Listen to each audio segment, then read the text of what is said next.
Përshëndetje. Në vendin tonë jemi mësuar me temperaturat e larta dhe valët e të nxehtit, megjithatë, për shkak të ndryshimeve klimatike, këto fenomene të modit tashmë po bëhen më intensive edhe më të shpeshta.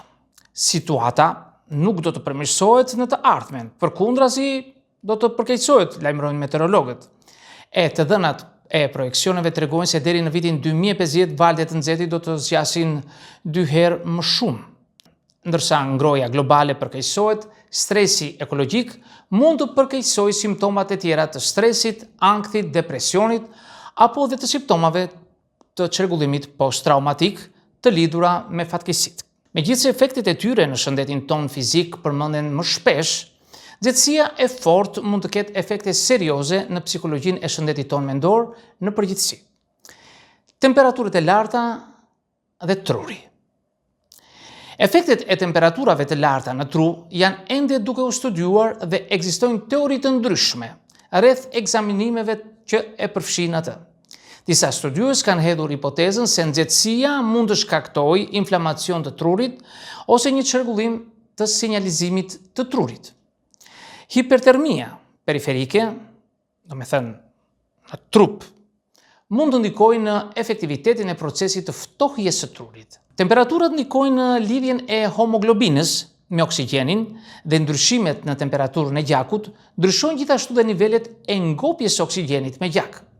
Rrjedhimisht, rritja e temperaturës së trupit mund të ndikojë në furnizimin me oksigjen në zona të ndryshme të trurit dhe në këtë mënyrë të ndikojë në procesin e përpunimit të informacionit të trurit. Nxehtësia ndikon në serotoninën, një nga rregullatorët më të rëndësishëm të humorit në tru. Serotonini është i përfshirë në transmetimin e informacionit në lidhje me temperaturën e lëkurës në hipotalamusin e trurit, i cili vazhdon të kontrollojë reagimet e dridhjeve të djersitjes kur është e nevojshme. Pacientët me depresion shpesh kanë vështirësi me këtë proces termotërrregullimit, të themi. Fakti që këto probleme mund të përmirësohen kur pacientët marrin antidepresant SSRI, e të quajtur ndryshe, sugjeron një lidhje midis ekspozimit ndaj nxehtësisë dhe prodhimit të serotoninës. Një tjetër teori është se nxehtësia shkakton shqetësime të gjumit, të cilat nga ana tjetër mund të përkeqësojnë të gjitha problemet e shëndetit mendor. Temperaturat e larta dhe psikologjia.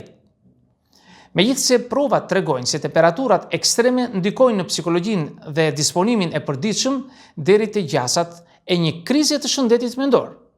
Gjatë valës së të nxehtit ka një rritje të ndjeshme të stresit, të ankthit dhe depresionit, veçanërisht tek të moshuarit.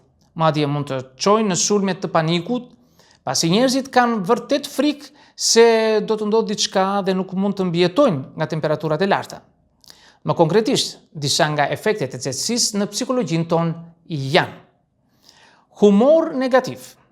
Valët e të nxehtit mund të çojnë në emocione negative si nervozizëm, zhgënjim dhe zemrim. Çrregullimet e gjumit. Temperaturat e larta mund të shkaktojnë shqetësime të gjumit dhe pagjumësi, të cilat mund të çojnë në lodhje, nervozizëm dhe vështirësi në përqendrim. Përkeqësimi i shëndetit mendor. Temperaturat e larta janë lidhur me një rritje të simptomave depresive te njerëzit me depresion. Funksioni kognitiv i dëmtuar. Valët e nxehtësisë mund të dëmtojnë funksionin njohës, duke përfshirë kujtesën, vëmendjen dhe vendimmarrjen.